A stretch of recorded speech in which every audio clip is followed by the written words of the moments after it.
You're about to listen to TADPOG, Tyler and Dave Play Old Games. It's a comedy video game podcast. We would like to stress that the hosts are not experts and are really just very crass commentators.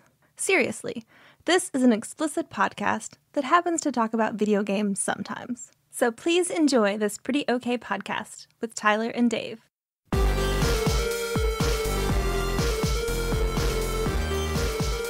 Hello, Internet. Hello. Welcome to a moving microphone. All right. We tighten up some shit. There we go. Nah. We'll leave all this in. It's good content. Welcome to Tyler and Dave and Ian Play Old Games. We had a busy week. I know, Ian, you in particular, I had one. Dave, I assume you also had one. Sure, yeah. So, yeah, we're gonna put off the Rocketeer till next week. We want to make sure that we're giving such quality film and gaming entertainment the proper attention that it deserves. Like it needs Batman attention. Oh, I've seen. Oh yeah, it does. I've always wanted to see the movie. Maybe not I remember in the same way. I don't know. Yeah, probably not in the same way. We'll see. I fantasized about how good the movie was as a kid because it looked really cool. Never seen it. I know about the game. I really know about the game. But we're gonna do. We're just gonna have fun time. Three boy fun time is what I call it. Yeah, August is rough for me because my wife and I both have a lot of doctor's appointments in this time of year, and it's just all falling. August sucks. It does suck, and so it's all falling at the same time. And I got to my computer last night, or sat down in front of the TV, and I was looking at my computer, and I had a reminder popped up that we were recording The Rocketeer today, and I was like, uh-oh, I'm not ready for that. So I had to beg off, and these fine gentlemen were kind enough to give me a reprieve. So I mean, I needed to do anyway because we had to move Addie into her dorm this weekend. Mm-hmm. That's a job. And then I had to get as much as I could done of my class because I'm teaching one online class this semester. But I couldn't do all of it because I got locked out of my account. So that was fun. I'm still waiting for it to be restored. Your school account? Yeah. You're just going to wing it when the classes start? Well, can you not even until help they've it? already started. It's just the other teacher. She went in and updated it long enough for me to be able to get in hopefully tomorrow. So gotta love that technology. Because it'd been so long, my password had expired. So then I went to reset the password. It's like, oh, you didn't sign up for password reset. It's like, what kind of weird bullshit is that? We have I never even saw the option. No one sent me a calendar or calendar invite. There's a thing in Office 365, which is what a lot of businesses use for their email and stuff now. It's like Microsoft's cloud-based stuff. Yeah, I'm personally not a fan. I like managing it. It's easier to manage, and like we don't have like Exchange servers going down because all their fucking emails in the cloud. Right, sure. So the worst case scenario is their internet goes down, they can't get their email, or if Microsoft has an outage, and there's nothing we can do about that. Yeah. So we just it's easier to manage. And it offers a lot of good features that we can pass along, but none of it's free. You know how it goes. Yeah. But one of the options is to like not allow users to change their own password, and it's like what everybody loves that. I still have not understood what the purpose of not allowing an end user to change their own password is, because now you got to wait around for an admin to get in there and do it for you. Yeah. And that's a pain in the butt. So it sounds like that's what you're kind of going through. So yeah, just waiting for the same thing. They're an admin, which they're slow to respond. They have a whole lot. They're not very many for the whole system because they're it's a college system for all over Kentucky. So yeah, it takes a minute. Yeah. But what else you guys been up to? I'll warn y'all about today. I have a beef. I have a rant. I have beef. I know vaguely what it's about. Yeah. But I know who it's about. You know who it involves. Right. But and I have, for the listener, I have to preface this story with I cannot name the name of the business involved even slightly, and for reasons that I will not get into. believe me, under different circumstances, I would very much like to name the name of the business that I'm about to rant about. It's also nearly impossible to narrow it down because there are like 400 of these in Paducah. Right. I could narrow it down without saying the actual name of the business, but it would still be obvious which one it is after. It's a car dealer. It's a local car dealership that We have a lot of good ones. and we do have so many good ones. It's hard to know which one to shop at, honestly. So anybody that's known me for any real length of time knows that I very much like cars.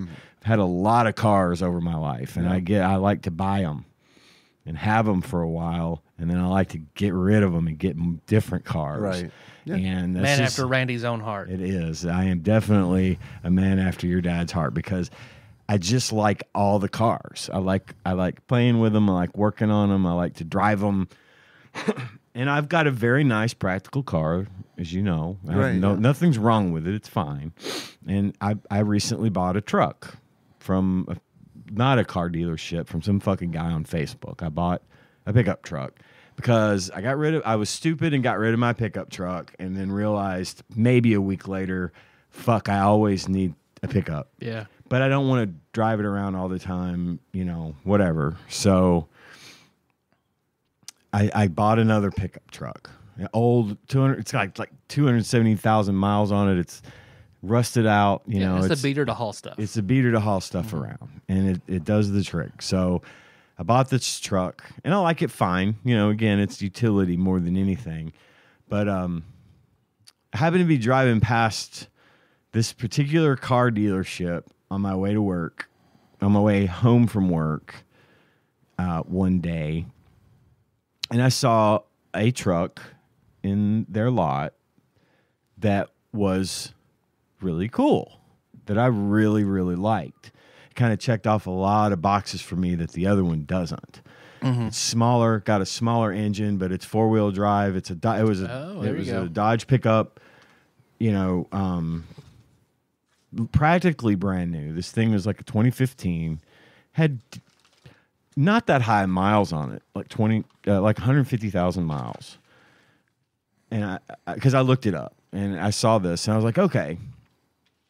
I saw that and I was like, well, I'm going to go home and I'm going to forget about this truck. Yeah, right. I did not forget about this truck. Yeah. It sat on my mind for days and days because it was priced really well too. In fact, it had been reduced in price. Wonder why. Well, the reason why, there is a good reason actually, because the type of truck that it is not, it's just a single cab vehicle. It doesn't have like a back seat. Right, okay. And so most people that are buying trucks are looking for back seats so they can haul the family around. And I don't need that. We've got Tanya's car for that. Sure. And I have a car with a back seat and a truck with a back seat. So I kept thinking about the car and I brought it up to Tanya the other day and I said, hey, you're not going to believe this. I know I just bought this truck, but there's another truck that I like and I want to go look at it. And she's like, okay, that's fine. Go look at it. And I said, okay, if I can, I'm going to trade both my vehicles towards this truck. I like the truck this much. And if it's as good as I think it is, I'm getting rid of both my fucking vehicles and buying this one. And then I'm going to stop for now. I'm not going to say I'm going to stop. I'm going to stop for now buying cars. She's like, okay, that's fine. So we get in the car. We go over there Saturday afternoon and I'm looking at it. It's in perfect condition. Paint's perfect. Everything about it's perfect. Salesman comes up. He's like, would you like to drive this truck? And I'm like, yes, I'd love to. Did they have it on the mountain? No, this one wasn't on the mountain. No. Damn. They reserved that for the Canyonero. Oh, I can't say the name of the car because it'll give it away. Oh, sure. There's another type of vehicle that they would put on the little mountain. So I'm going to say it. I'm going to have to edit this out. No, and I wasn't trying to bait you to say No, it. I know you're not. I just I know like you're that not. mountain. I specifically, listener, I specifically asked Dave and Tyler to help me catch if I say the name of this thing so I can blog it out. I'm not even going to get into why I can't say it. And I'm not gonna confirm or deny anything. If y'all try to figure this thing out, I'm not gonna do it. So don't bother. Anyway, I got the keys, and Tanya and I hopped in this truck, and we took it for a drive. Okay. And I loved it. I loved everything about it. It was perfect. It was awesome. The inside looked like it had never been sat in. It looked brand new. It got up and went, it got good brakes. It had good gas pedal, like good throttle feel. Yeah, sure. It was very basic, but it had all the right amenities, just exactly the things that I would look for if I were specifically buying a truck for specifically what I would use it for. It ticked literally every single box. It's the most perfect vehicle for me that I have ever found. And I know it sounds like I'm being silly. I am being dead serious. This vehicle was the perfect truck for me. So I took it out on the highway, made sure it was all good. We drove it for half an hour, brought it back to the lot, and I said to the salesperson, I want to buy this truck. And he said, all right, well, let's go in and talk about what we can do for you. I'm like, okay, let's do that. So I took Tanya home, came back, in my little Chevy, my little Cruise, the one I fixed, paid $1,000 for and fixed. And I started talking. It's like, I got pictures of the truck because I was going to trade both vehicles in. He's like, oh, you have a Ford pickup that you're wanting to trade in? I'm like, yeah, it's a 98. It's old. It's got a lot of rust on the bottom, and it's got like 217,000 miles on it. So he's like, well, I'm not going to lie to you. They're probably not going to give you a lot. As I understand. So I'd like to get my investment back, which was like $3,000. I'm not ashamed to say. It was a good value for this truck, for what it is. He's like, we could probably get pretty close to that. That shouldn't be a problem. We can always use trucks. Like, okay. So we go in, he starts looking at everything. He takes my information, he takes the VIN number off of the Chevy, and they go out to start driving it around to make sure it's okay. Trade in. It has that damage where I hit what I now believe to have been an armadillo, because an armadillo would have done that kind of weird specific damage. Yeah. It's taped up. It's still, and That's why your car has leprosy. that's why it has leprosy. I told him, I said, look, there's some damage to this. He's like, it's no problem. We'll put another bumper cover on there. It'll be fine. There's no physical like frame damage. No. It's all cosmetic. It's fine. It's been like this for months. It's fine. He's like, great. I said, oh, yeah, in my car, my Cruise, it only has 37,000 miles on it. He's like, wow. For a 2013, that's gonna be good. We're gonna be able to move that car. That's gonna be high value for you on your trade. I'm like, sweet. So he goes and he starts doing that. So my plan was I wanted to get at least half of what they were asking for this truck out of my car and truck, and then finance the rest. Okay. Not a big, because the financing on what would have been left over would have been very little, like small payments every month, Sure. Nothing big. So he comes, of course, you know how they do. They went and looked at my car, they ran the numbers, they came back. He came back to me like 15 minutes later. He's like, well, I'm afraid I've got some bad news on your trades. I was like, okay, what? He says, well, you're essentially your vehicles are worthless to us.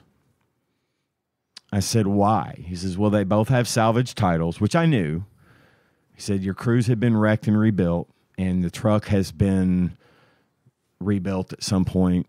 I can't remember what he said about the truck. He says, we ran the Carfaxes on it or whatever. Yeah. And honestly, as a dealership, no bank would. We finance our cars to people mostly. People come in and we finance cars to them. So no bank will finance a car to someone that has a salvage title. And and we can't sell it outright because we can't get financing on it. So we can give you $500 a piece. Good A Lord. total of $1,000 as a trade. And he's like, I'm going to be honest with you, man, I wouldn't do that. I'm like, well, no, of course I'm not going to do that. Yeah.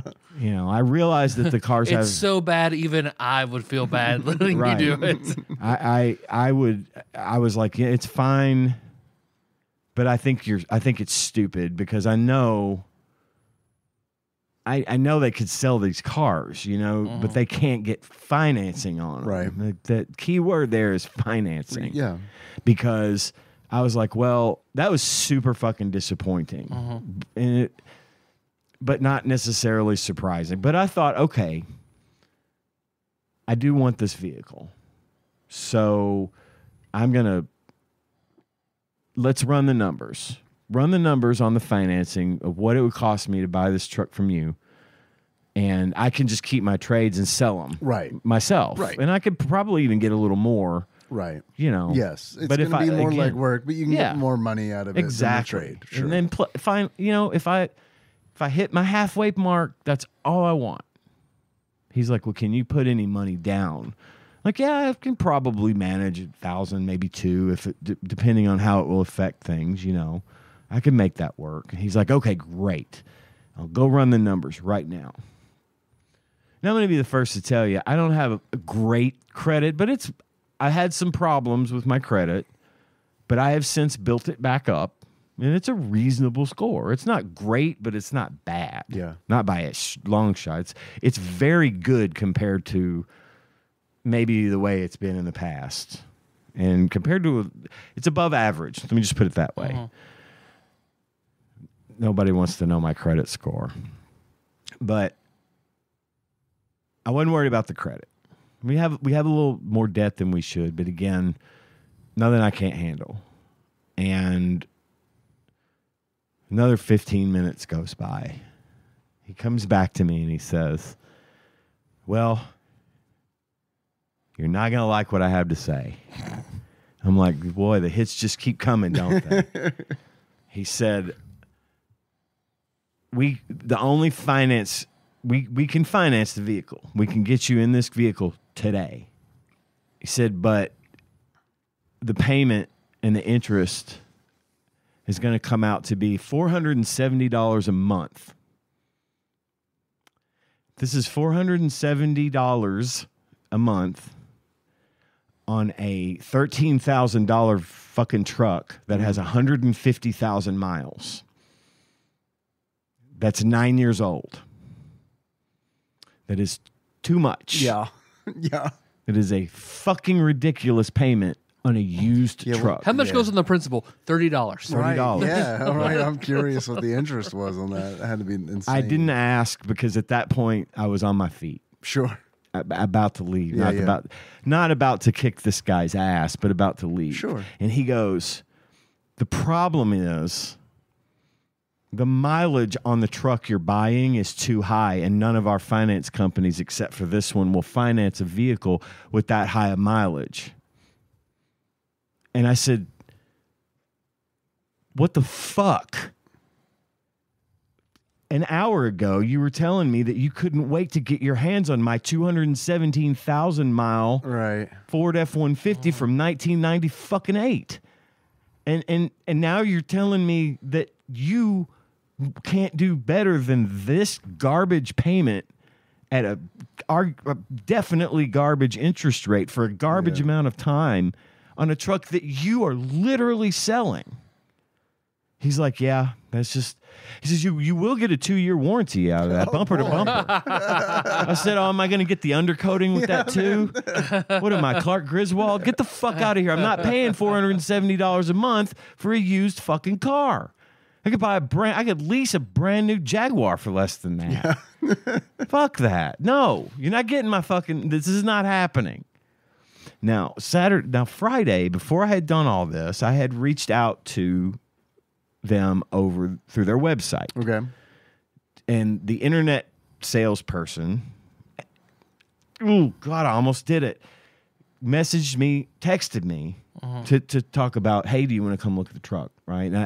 And I started talking to him about price. I was like, this was the day before? This is the day before all Okay, this. okay. Yes. And I was like, well, you need to get that price down. It's a little high. It wasn't. But, you know, I'm old enough to think that it's still possible to haggle fucking car dealers these days. They It's don't like not. that. They don't like that anymore. Haggle anymore. They just fucking don't. But I, never hurts to ask. Sure. Hurts my pride, but it doesn't hurt anything else. Like really. Sorry, man. Car zombie back in the back. Tell us how big your dick is. So, Make a lick a high. Like this. Make a high interest rate. So I left the dealership Saturday. Yeah. I have not been able to stop thinking about this truck. So I left the dealership like, this is fucking stupid. I had resolved myself. Okay, here's what we're going to do. I'm going to call my bank.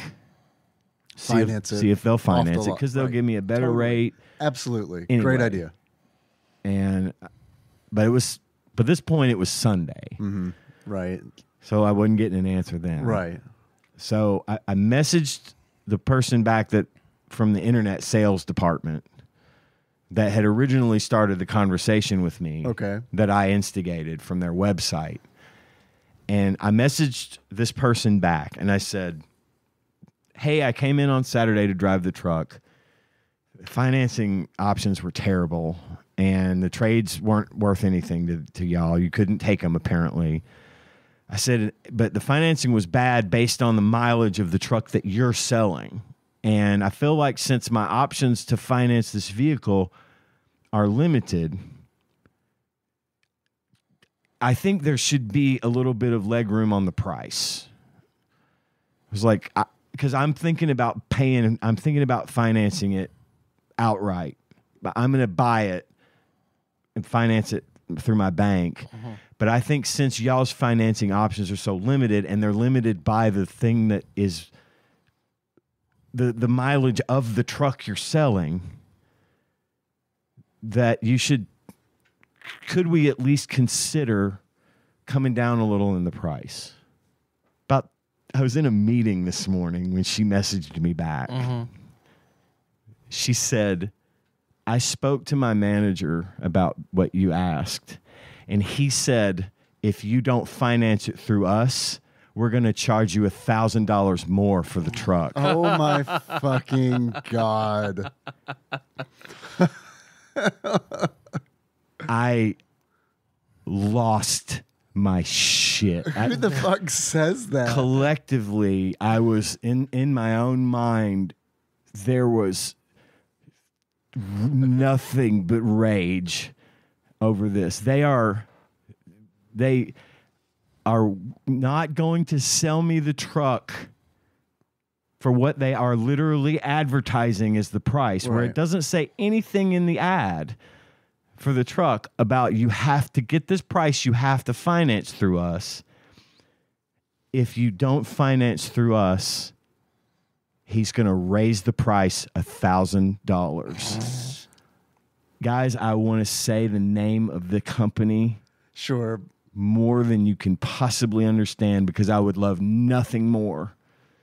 You want me to shit on Matt Bell from U-Haul some more? Yeah. I can do that. Wow, man. You held on to that name. Yep. Wow.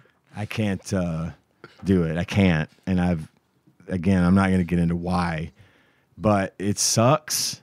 Yeah. And what'd you say? I did not say anything. No response. I actually know I did respond. It wasn't as angry as I would like to have responded. It should have been fuck you. It was... Hang on, bear with me. Sure. I talked to the manager this morning, and if you do not finance with us, he will charge $1,000 for the vehicle since you're not... $1,000 more for the vehicle since you're not financing from us. And I said, wait... He said he's going to charge $1,000 more, despite the fact that the only financing I can get through your company is almost $500 a month. And the reason it's so high is because none of your other finance companies will finance it at a reasonable rate because of the mileage. Yeah. That's a them problem. They should be happy to get rid of it then. Yeah, that's a them problem. They can only finance it through one of their companies. That is, regardless, outside of trade-ins, whatever. That is a problem that the lot is having. And I know. You shouldn't be punished for trying to find a more affordable option than what they can offer. And I think that it's like, and it was a fair price. I mean, I would have been fine with them saying, well, it's already been marked down, and I agree, it has been marked down.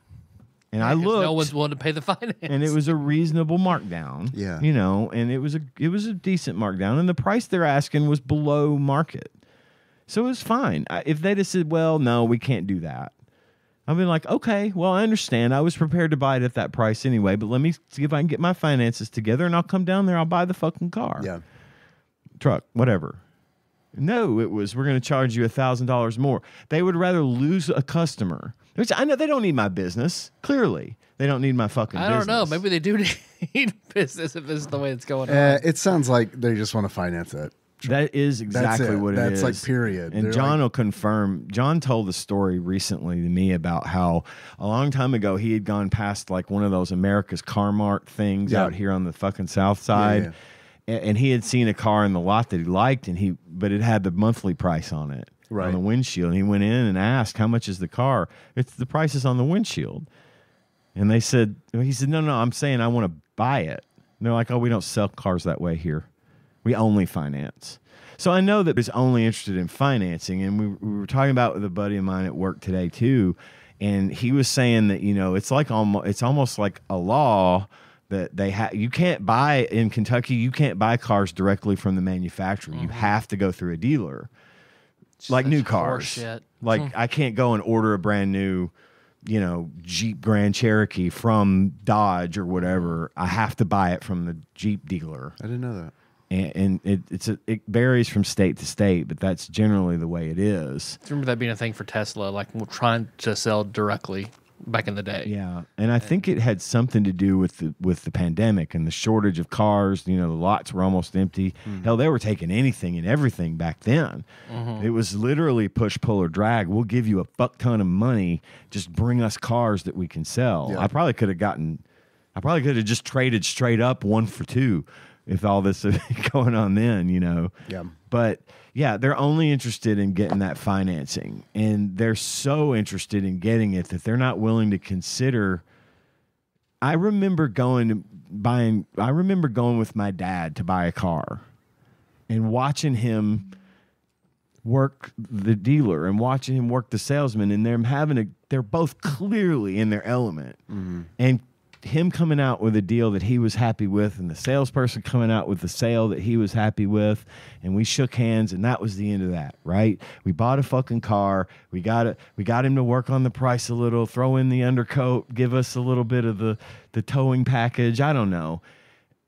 That was the way you used to be able to buy cars, and I know it dates me a lot. It makes me sound very old, but it's not been that long ago that you could go into a dealership and say, "Look, I'm going to make you an offer. I have a suitcase full of cash here, and I'd like to give you a chunk of it for that car." Sorry, we can't do that. We really need to get that. How about we finance that for you at 25%? Or, it's fucking ridiculous. Yeah, the predatory lending is so, profitable. It's fucking everywhere. That's like profitable. the sheds and stuff that are around here, where it's like you can buy a $5,000 shed for $25,000 worth of financing. Yeah, it's like, well, and that's the other thing. I almost did it again. I am well versed in the portable shed thing. Girl, same. Because of my work, we have a lot of clients that sell them. We did as well where I worked previously. Yeah, and they want you to not make the payment. Oh yeah, they want to sell you the shed for, like you said, a $5,000 shed for $25,000 worth of financing. They get their big bump, and then they want you to stop. They want you to not pay on it because then they'll take They it can back, repossess it and then they'll and turn resell around it. and sell it to somebody else for the same amount. fucking price. Yeah. And get the same kickback on the financing. Yeah. It's predatory. It It's should be regulated, but it's not. It's definitely it's not.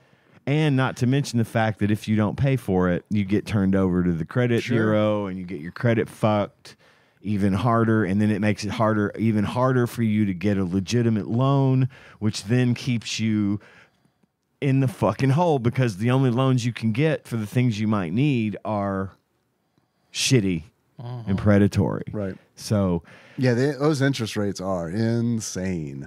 on that those was things. it really pissed me off. Like I was frustrated whenever they told me that they were going to charge me $1,000 additional. Sure. Just the absolute, that is like, just the blatant, like, yeah, my boss said it cost you that, like, just coming right out and saying it. it was It's a like, what literal the fuck you. Yeah. It was a literal fuck you. Yeah. And I want this truck, but not that bad. And if I had the money right now to buy it, I wouldn't give it to them. Yeah.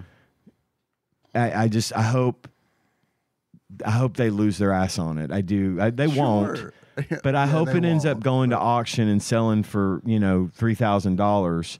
And I want them to get fucked over in some way because I mean, just the fact that we live in a society now where businesses would rather run you off than do something to keep your business. Late stage capitalism, It baby. is late stage capitalism, and it's fucking it blows my mind. I cannot fathom not making a deal, not working it out. Let's make a sale. Let's get this truck that no one else wants off our lot to the one fucking guy in town that wants it. And then you know why I know I'm the one guy in town that wants it? Because the salesman said, oh, yeah, because Johnny and I were looking at a couple of other trucks at other places around town that I had found just to do some comparison shopping. And there was this one family that was always there before us looking at the same trucks I was looking at. And when we got to the other place, the place that was trying to fuck me over, they were there. And I went to look at this truck, and the guy said, yeah, that family over there was just looking at it, but they don't want it because it's not got enough room. Doesn't have And the he said, cab. he said, this is a great price on this truck. I've showed this truck to 20 or 30 people, and every time they say it's a great truck, but it doesn't have the space we need on the inside. Nobody wants it but me. And they're still not willing to sell it to me. They're not willing to sell it to me for the price that they have literally advertised now on the internet. I can't get it for that price because I won't finance it through them. So fuck them. Fuck it. Fuck them. I am sorry. That was 32 minutes of No, me it's telling okay. that story. Hey, that's all My, good. my back teeth are floating, so I'm going to run out real quick. All Yeah, right. go. I hate it. I hate it. Last two cars that we bought, I tried to haggle, and it was straight up. Nope. Price is what it is. Yeah. And you know what? If I don't, if it's reasonable, if the price is reasonable, Both of these were. that's fine. You know, I'm not looking to try to screw you over. I'm not looking to say, hey, now I know what you've got in this. That is when they can say, you know what, go fuck yourself. This is the price. But they should take. If I had to walk into Walmart to buy groceries and apply for financing every time I wanted to buy, Just wait for vegetables it. and I'm sure it's coming. Yeah, just wait for It's it. like, oh no, we can't sell you these groceries for your cash or for the money that you have in the bank. You need the Walmart scripts. We're gonna need you to apply for financing. But it's 3 easy payments. You can get that done before you come back to the grocery. I just think it's stupid that if I ran a business and someone came in and said, I'm interested in buying this thing that you have for sale, yeah, okay. That's exactly what we're here for. I'll sell it to you. Yeah. You got money? I got stuff you want. Give me money. You take Oh, stuff. you have money? That's a problem. Yeah. Ooh, sorry. We need you to not have We money need you to not have because money. we need you to need our money. that we get from these people. I watched season 2 of Loki. Okay. It was fine. How's episode 5? It's fine. Okay. It's fine. It wasn't as good as season 1, but it was okay. I only watched it because I watched Deadpool Right. and I wanted to see if there was something I missed. Right, I didn't right. really catch anything. I don't know. And I watched a movie called The Angriest Man in Brooklyn, starring Robin Williams, who I generally don't care for his movies, but some of his stuff I do very much like. And he was in Toys. this. I love Toys, of toys. course. Mila Kunis is in it as well. He plays a very angry man who goes to a doctor's appointment, and the doctor isn't in, and the fill-in is Mila Kunis, and he's yelling at her, "What the fuck? I had these tests. I haven't heard anything." And she's like, "You haven't heard the results of the test? This was a week and a half ago." "No, the doctor hasn't called. He probably just cut out for a weekend." He's yelling at her, getting in her face, freaking her out, right? And he's like, I want to buy the car. yeah. I can get a loan somewhere else. That's why I watched it, because this guy was so rage filled over this. I was like, yeah, I feel like him. I'm gonna watch this. Well, it turns out he had a brain aneurysm, and his test showed that he has a brain aneurysm. And so then he starts screaming at her, "I want you to tell me what's over. How long do I have? How long do I have? How long do I have?" He's getting in her face, and she looks down and sees the cover of a magazine that says 90-minute turkey recipe. She says, 90 minutes. And so now he thinks Link to this movie. now he thinks he has 90 minutes to live, and he rushes out of the hospital to go try to make amends for being such a terrible person. It's a pretty good movie. I enjoy it. I normally don't go for movies like that, but I did very much enjoy this one. Angriest Man in Brooklyn. 3 stars. Wiz and Sage says, check it out. Right on. Right on. I'm done. I'm done talking. I'm not saying another word for this whole episode. Please do. Please do say words. Okay. Dave, what's up, man? Not much. I saw that Alien Romulus. Ooh, yeah? movie. How was it? I liked it. Good. I liked it. I was kind of on the fence about going to see it, and then I was like, well, they're trying to go back to like the horror roots. Yeah. So I'll go check that out. It was good. It was good. And then I saw like the Rotten Tomatoes scores, and it's like, okay, that's like better than I expected. It was one of those where it was like, oh man, I wish I hadn't seen all the things that I saw in the preview. Right. That kind of ruined it. A little bit of spoilery Some of the stuff. Yeah, some of the stuff, but not all of it. I thought it was well acted for sure, and I thought the script was good. There's some stuff that I didn't expect. Yeah. I'm trying to choose my words wisely. I understand. Stuff that I liked. Girl alien and electricity alien. Yeah. Yeah. You mean an alien with googly eyes? Zip zap. He's a cartoon alien. Yeah, it's in the movie. Yeah, it was good. I liked it. So the guy that directed that also directed the recent Evil Dead reboot. Oh, right. Yeah. I remember you saying that. Very good fucking movie. And so I love the Alien franchise. Yeah. But that's my main reason for wanting to see it, because I loved his Evil Dead movie. I liked it. I liked it enough to recommend it. Cool. There's some little sticking points for me, but it's real stupid stuff, honestly, that is just like, there are a lot of things in an Alien movie that you just can't please. Gotta leave it be. Please me. Would they Like, would they qualify as what I would typically call bugaboos? Yeah. Yeah. I get Nothing that like really actually detracts from the movie. It's just one of those where it's like, well, if I had done this. Right. Because I'm an expert, obviously. We all are. Now watch The Rocketeer. I can't wait to talk You're to you. ready. Oh yeah. You're I ready. wouldn't say I'm ready. I'm ready to talk about the movie. When you sent the message, I was like, great, I don't have to play this game. I can put the game off for a little bit. You're welcome. Because that game has a reputation. I haven't played it, but it has a reputation. Yes. So I've heard. First level has a strong Yes, reputation. it does. I played it. Oh, Ooh. Well, Boy, shit, oh we could boy. have done this episode. Well, I pieced played together between you playing Yeah. the game and me watching the movie. Well, I had about 5 to 10 minutes with it. Yeah. Spoilers. How about you, Tyler? Let's see how we moved Addie into her dorm. She seemed happy. A lot more expensive than I remember dorms being. Yeah. All the stuff we had to get for her to do all that. Oh, like the furniture and Yep. stuff? Or- Yep. Yeah. It adds up quick, She's too. good. She's happy. Yep. Melissa had to go. She has a roommate. Roommate didn't move in until like it's an international student. She's Japanese, of course, but she doesn't have anything with her to share. So then Melissa went today to get the microwave and the fridge and stuff like that because we were waiting to see what she would have to share, and it's nothing. Nothing. So Just got to have an adapter for the outlets. yeah, So it makes sense. Yeah, probably. She has a translator because she speaks zero English. Wow. Does the translator live in the dorm, too? So far, not. But I asked her. She's like, "Yeah, she doesn't speak any English at all." They got to work She out some seems code nice. for She- masturbate.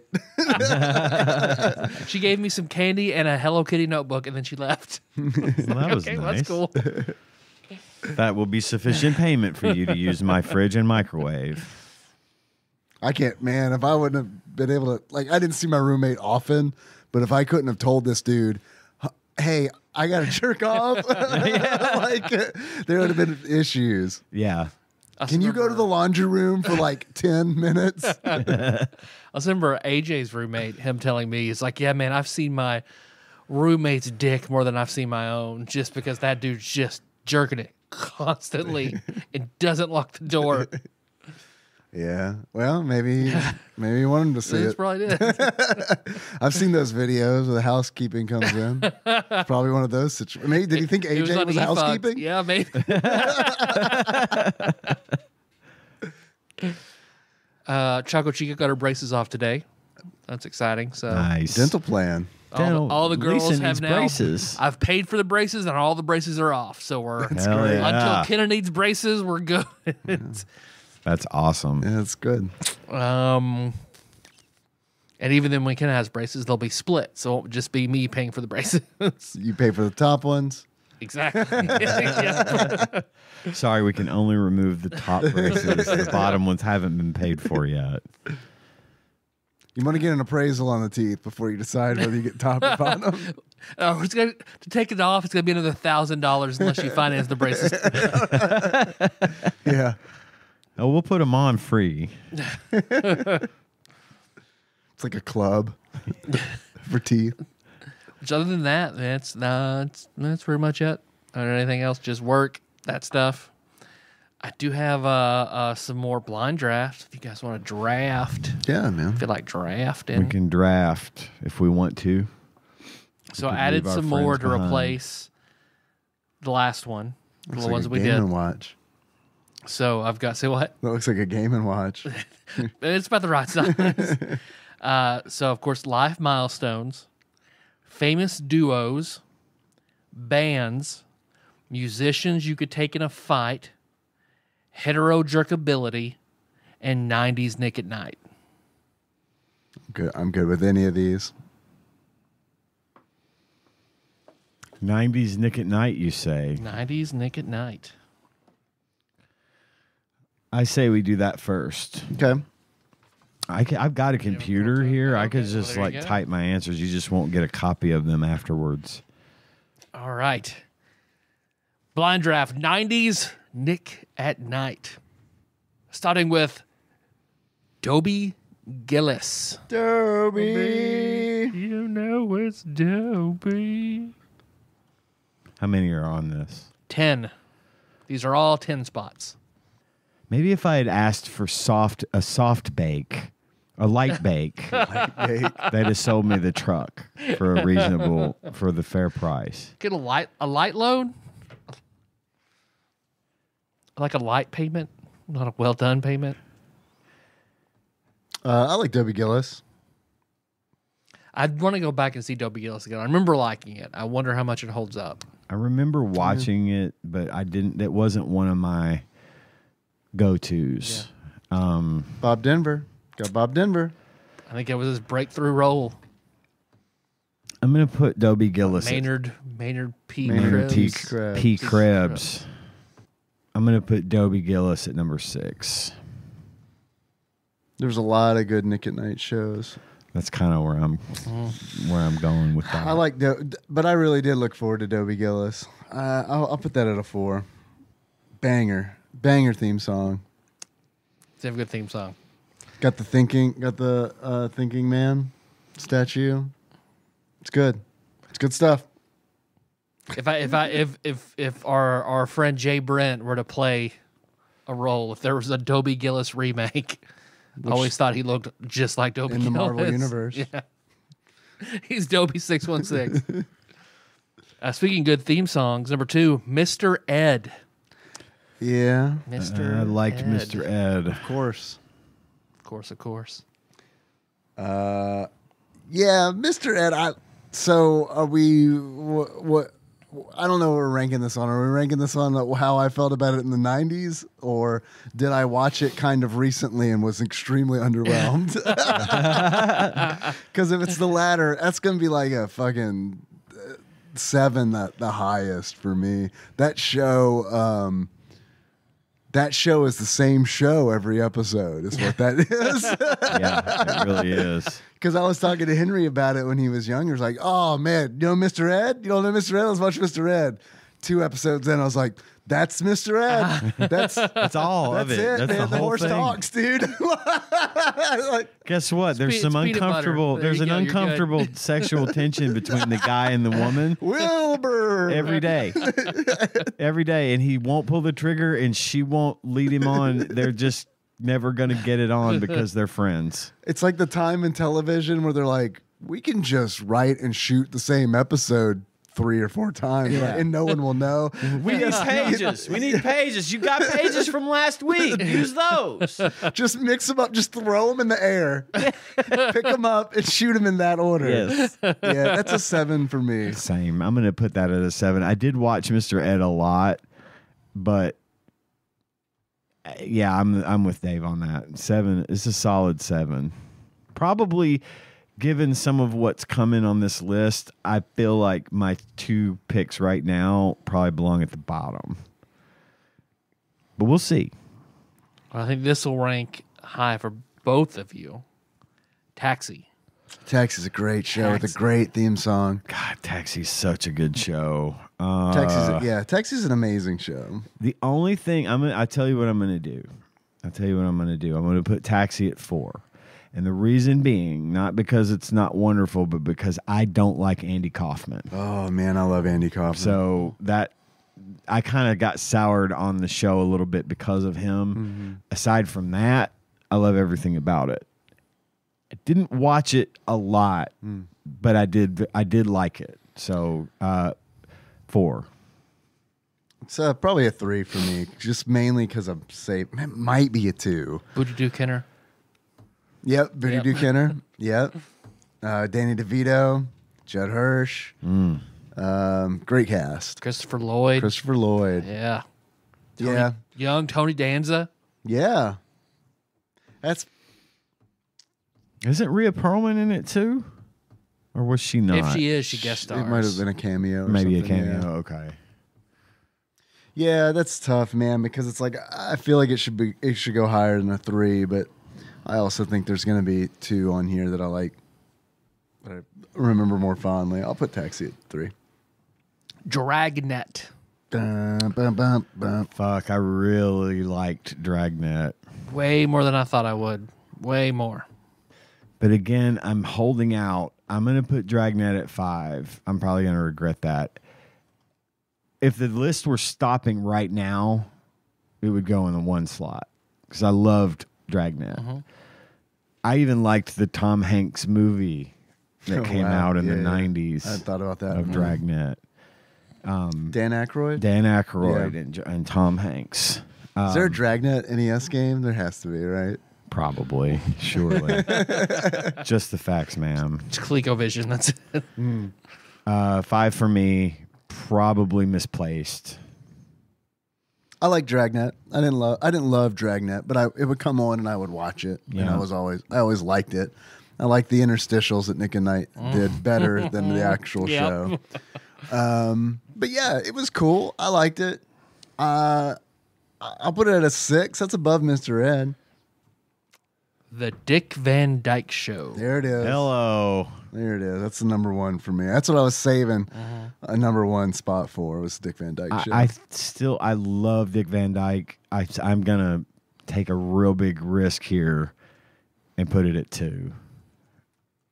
Even if something shows up in this draft that I actually like more than Dick Van Dyke Show, I'm still You're not feeling Happy bad. with it. perfectly happy with Dick Van Dyke. It's a fucking number one great spot. show. It was a great show. Still a great show. Yeah, it holds. I say it holds up. I haven't watched it probably in the last 10 years, but Nikki and I watched all of it again like 10 years ago, and it super held up in my opinion. Yeah, and it I don't know. It's one of those where it's like, because I didn't live in that time period. It's really interesting to see that, and it feels genuine. Yeah. I don't know if it is or not. He had a great job. That show was so good, man, because it's like it mixed things up constantly, because it's like, and it was so character driven. Yes. Where it's like you have Rob's home life, and then you've got the neighbors. And then you've got his work life. Yep. And then different sets of characters in each one. And Yeah. It's always weird when you see them. when they mix. Why are you in a home scene? Yeah, they have like a house party or something. Yeah, man, I used to love it. Such a good show. It's a funny show, and also a show like maybe one of the first shows about a show about a show, Right. because they're writing Yeah. a show, and I loved it. And I thought he had such a fucking cool job, where he's a comedy writer for a show. Didn't he have to like push to have the black neighbors show up? Yeah. Remember Yeah, and that that's a being great controversial? episode. Yeah. Absolutely, it was controversial. Great episode. Just having black people on the show. Yeah. Yeah, that's a great episode. My favorite episode is the walnuts. Absolutely. Absolutely. I'll never forget just the way Mary Tyler Moore raises at the back of her Yeah. hair. Like I can see. Yeah. Yeah, and then him opening the closet and all the walnuts falling out. Dude, that's a great show. The fact that it's like as early as that was, and they were doing weird.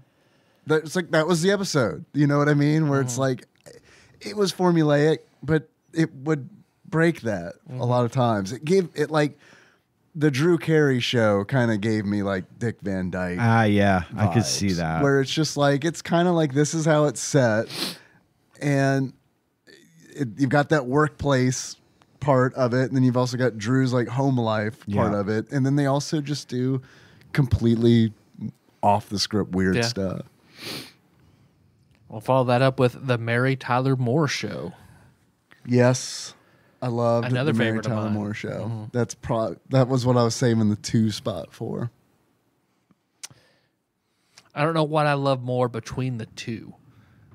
I love them both for very different reasons. Oh, yeah. But I like them both very, very much. Was it ever weird for you? It was weird for me. I remember as a kid and being like, I know this is not Laura Petrie. Yep.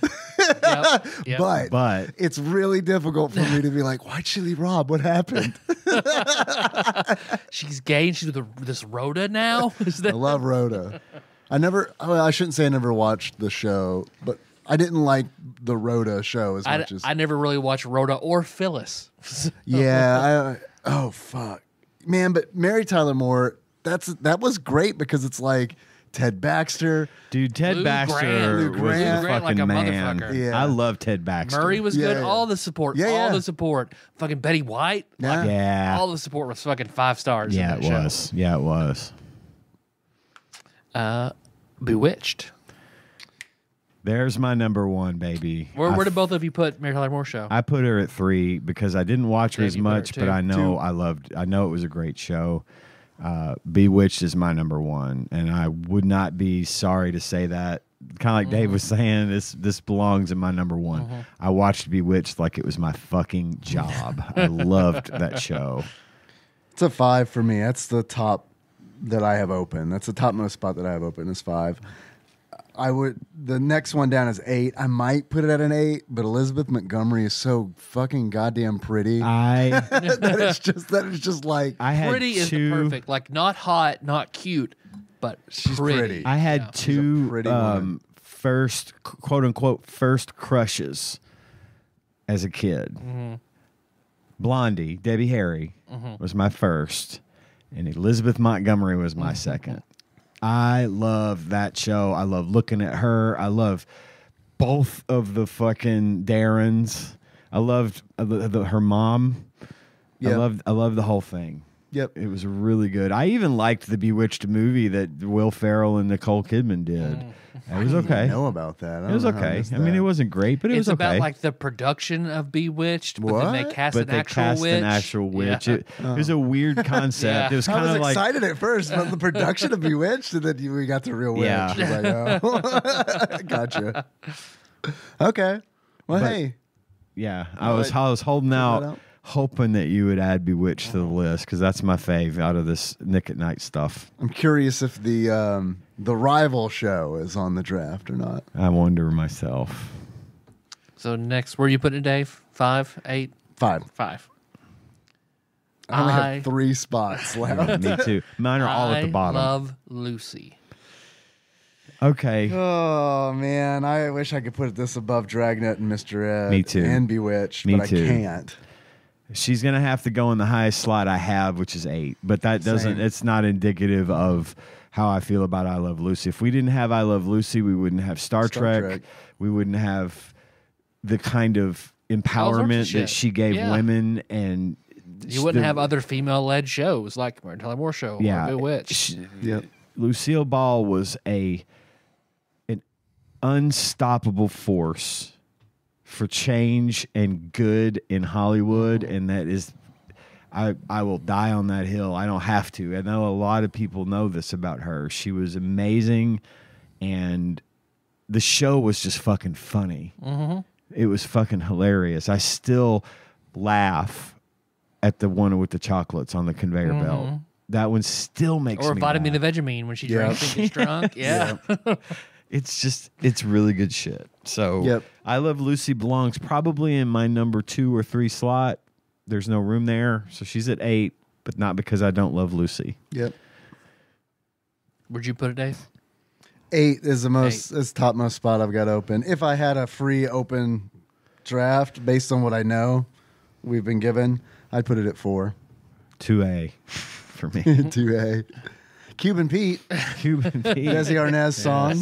Yes. Come bringing it back to the mask from a few weeks ago. Yes. The Bob Newhart Show.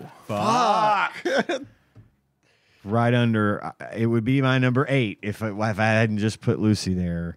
I did not plan well for this one. No, me neither. It has to be 9. Now, which is we're talking absolutely about ridiculous. the Bob Newhart show and not Newhart, right? Correct. Yeah. The Bob Fucking- Newhart show being the one where he is the therapist. Yes. Shares the office floor with the dentist. Yep. Yeah. It is such a good fucking show. I loved the Bob Newhart show. It's a Love great Bob show. Newhart. I Yes. love everything he does. We lost him recently, and it made me sad just thinking. But also happy that he was able to do what he did because he just brought joy. He brought joy, and I loved it. Who played his wife on that show? I don't know her name. I do know her name, and I cannot think of it right now. I'm gonna look. When I was a child watching these, I remember that I wasn't like actively like, that woman is old and not attractive, but that's what my brain was saying. I just didn't know it. I rewatched a lot of Bob Newhart over like during the pandemic, and I was like, She Bob- is young and attractive. She is Bob kind did of hot. good. Bob did Did good. real good. Yeah. Suzanne Plachette. Yeah, she's Is her name. crazy attractive, and I was like, I had a moment where I was like, I can't believe when I wasn't a child. When I was a child, I was like I definitely Elizabeth Montgomery was definitely a crush of mine as well, but this lady was not. I already forgot her name. I'm sorry. Suzanne You were Plachette. Suzanne An 8-year-old Suzanne Plachette fan. I wasn't. I thought she was great. I was. I loved her. There was a kid in my second grade class who had a big crush on Julie Andrews. Oh, well, that's not hard to do either. So there's that. Also, Newhart starred. I had my first introduction to Marsha Wallace in the Newhart show, who 10 years later would go on to voice Mrs. Krabappel in The Simpsons several years for decades before she passed. So it's a great show, and I want to watch it again now. Just talking about it. Well, lastly, I Dream of Jeannie. Called it. Yeah. That's the only thing I have left open is 10. Me too. That's probably where I would put it. I was never really a big I Dream of Jeannie fan. I because Nintendo versus Genesis mentality, I was a Bewitched guy. Yeah. It was weird. Like Girl, same. Yeah. I very much liked I Dream of Jeannie. I liked the concept because he was an astronaut and he found the, I liked all that stuff. And I thought, of course, Barbara Eden was just fucking smoking hot. And she dressed in next to nothing. Show that belly button. Show that belly button. So I did very much like the show, but it get Coke or Pepsi, and I'm choosing Bewitched over it. Which is the Coke. Yeah, And the Super Nintendo. Yeah, totally. Coke, Super Nintendo, Bewitched. I Dream of Jeannie on my actual list, had I been able to categorize this properly, would have come right underneath Bob Newhart. After Dick Van Dyke show, but because I did like it. I did like. You want to reorder it? How you would do it? How we do it? Yeah, sure. If you had these 10 to rank, what would the ranking be? My actual rank would have been Bewitched at number 1, Bob Newhart at number 2, Dick Van Dyke, I Dream of Jeannie, Dragnet, Mary Tyler Moore, Dobie Gillis, Mr. Ed, Taxi. Taxi would have been at the bottom. Out of all these shows, I would have to say Taxi was my least favorite, but I still liked it. Yeah, and this is I a good appreciated list. it. This is a really good list. It's hard to do, but that's how I would have done it. Dave? I would have put. I'll start from the bottom because it's easier for me to do it that way. Mr. Ed would have been at the bottom. Fuck it. Jeannie would have been at the bottom. Then Mr. Ed. Then, man, I love Dobie Gillis, but then Dobie Gillis, and then Dragnet, and then it gets really hard. Bewitched, and then it's like, okay, I Love Lucy, Bob Newhart, Taxi. Like Bob Newhart and Taxi is like really hard. That's a tough call between the two. Yeah. I could see that. Mary Tyler Moore and then Dick Van Dyke. I mean, I feel good about my top 2 for sure. I do. I feel good about my top 2 as well. Because I specifically held those spots for those two shows. Yeah. That was a good draft. That was fun. Man, that was fun. Thank I love you. talking about those I knew we all shows, had dude. that in common. So. Yeah. What were our other choices? Life milestones, famous duos, bands, musicians you could take in a fight, and hetero jerkability. When you say musicians you could take in a fight, do you think are you saying what my likelihood of taking them in a fight would be? Yes. On the list? Yes. Okay, so that's right out because I couldn't beat up anybody. You'd be surprised. This is also my logic on this one. I don't think I would win in any fight. I go in assuming I'm going to lose. It'll be prime. Everyone you included in their prime. Okay. Same thing. I'm torn between that one and famous duos. I'm more interested in the duos. Let's do famous duos. Famous duos. Okay, 10 spot. Number 1, Kermit the Frog and Fozzie the Bear. See, now what you said after Kermit the Frog was going to play a big role because I didn't know if you were going to go Miss Piggy. I feel like that's a little more romantic than duo-ish. Okay. So I avoid romantic entanglements. Okay, so These the are original friendly ambiguously duos. gay duo, Yeah. Kermit and Fozzie. Yeah, yep. I have been famously not a huge fan of the Muppets most of my life. I appreciate the Muppets, and sometimes that Muppet Show would have me fucking cackling because it was funny. Hell yeah. But I think I'm gonna hold out. I'm gonna put Kermit and Fozzie at 8. 8. Dave? I mean, I like Kermit and Fozzie. I like the Muppets. Feels weird to say I don't love the Muppets, but I'm not like a big Muppet. I'm not a big Muppet head, you know? Like, Yeah, I do know. but I mean, I'm it's the like, same way. I'm glad that the Muppets existed. Yeah. A suck Muppet. Yes. I'm sad that like Disney owns them now and will do nothing with them. Right. Yeah. So I feel like they're kind of That sucks. That's unfortunate. You're right. so, but I don't know. I don't love them. So that's 5. That's a middle. I'm looking forward to this SNL biopic that they're coming Me out too. with, Me too. with Jim Henson in it. That looks really good. I haven't heard about this.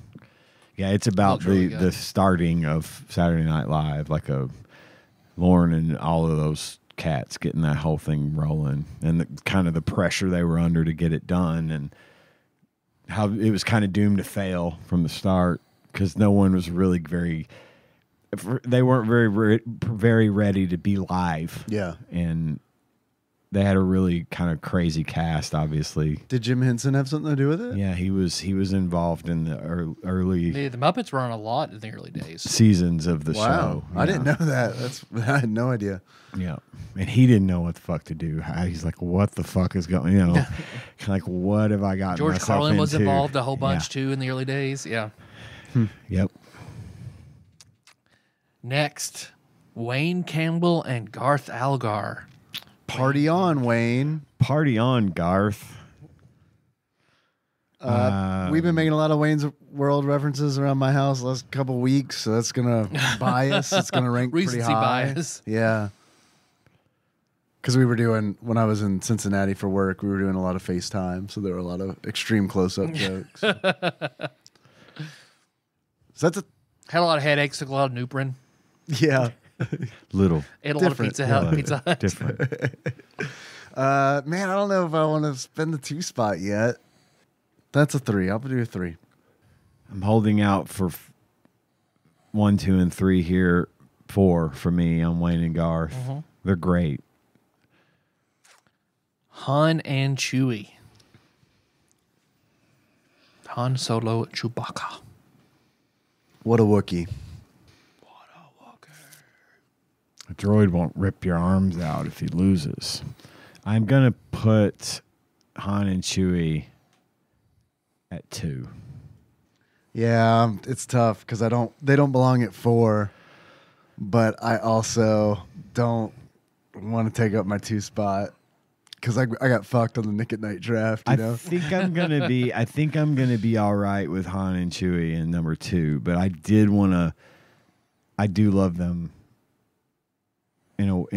For my whole life, I've loved Han and Chewie, but I'm gonna hold out for my number 1 because I think there's one out there that would resonate better for that spot for me. I'll put them 2 as well. Doc Brown and Marty McFly. Yeah, 4. This is 3 for me. God, that was. I feel like I'm being stingy because Doc and Marty could easily occupy number 1 and I'd be happy there. But I'm gonna put them at 3. Dave, where'd you say you placed them? They're 4? sorry, yeah, they're at 4 for me. 4. Yeah, right above Kermit and Fozzie, right below Wayne and Garth. Beavis and Butthead. I never cared much for the show. I'm gonna put Beavis and Butthead at 10. I loved Beavis and Butthead. I have been interested in watching old Beavis and Butthead, but I remember when Beavis and Butthead came out, I was in 5th grade, and I remember it being very controversial, and that being a big part of why I wanted to watch it. I was allowed to watch it. I liked it. I thought it was funny. I didn't like The music? all these music videos. Same. What the Same. fuck? And now as an adult, when I want to rewatch Beavis and Butthead, I really want to watch the music segments, like real bad. And they won't be Like, able to show right. it with the videos. Right. And it's like, fuck, man. Because I'll have these memories of like, when I was in 5th grade, I was listening to like whale sounds and shit. I wasn't Yeah. listening to like music. So it's like, I feel like a lot of that was lost on me. And like, I've heard songs that I remember being on the show since then and being like, fuck, I wish I could go back and watch that and hear their Yeah. commentary on the music. Well, see, I was really into AC/DC, Metallica, it's like all this stuff. When they would watch the videos, I liked the videos more. Yeah. Because I almost never got to watch Headbangers Ball or anything, you know. So they would always be watching good metal music videos, and that was always the appeal for me. But then I'd be like, God, these two are fucking stupid, you know. And I know that's the point. They but watch plenty of bad stuff too. Which, when they would watch the bad stuff, that would make me laugh. yeah. Yeah. So I like that. I didn't appreciate it at the time, but like in hindsight, I want to hear that commentary. Yeah. It's like Mystery Science Theater only Exactly. with music videos. Exactly. Yeah. But with all that being said, I haven't seen the most recent movie. I'm not terribly interested in seeing, even though I heard it was good, I'm not like really interested in seeing new Beavis and Butthead. I just kind of feel like I don't know. There's just something about it where it's like, I liked it. It occupied a certain part of my brain space at a certain time of my life, and I don't really want to open that door again. Yeah, I hear it. So that's a 6 for me. Batman and Robin. Okay, so Batman would be like a top 3. Batman and Robin, I don't know, man. It depends on the Robin so much. It depends more on the Robin than the Batman for me. Same. 'Cause, There's been like- some great Robins. Adam West, Burt Ward, that occupies a top spot for me. Fuck. Not George Clooney and Chris O'Donnell. Not so much. That would make it. Not so much. That would make it low. on the list. or is it Bruce Wayne, Dick Grayson, as opposed to Bruce Wayne and Damian Wayne or Tim Drake or I guess a lot of variables not Yeah. previously unconsidered. I got to be honest. The idea of Batman and Robin is like a little creepy. Yeah. It's a little problematic. I feel Yeah, I like. can I like It's where they, with the- I don't know what animated series it's from, wherever Nightwing is in like a parallel universe thing and he finds a Batman from another universe. It's like, oh, Bruce, hey, it's me, Robin. Who? It's Dick Grayson. From the Flying Graysons? Yeah, you adopted me. That seems horribly irresponsible.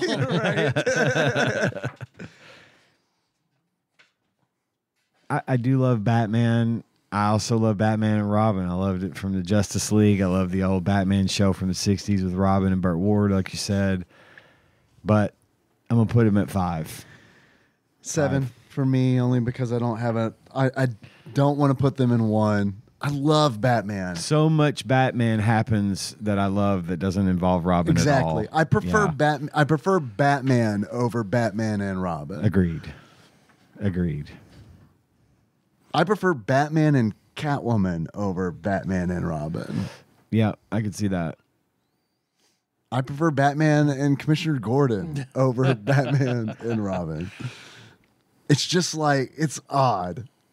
And even as a kid watching like the original Batman series, I remember thinking, this is an odd arrangement. This is a weird arrangement. It's like, what is your relationship?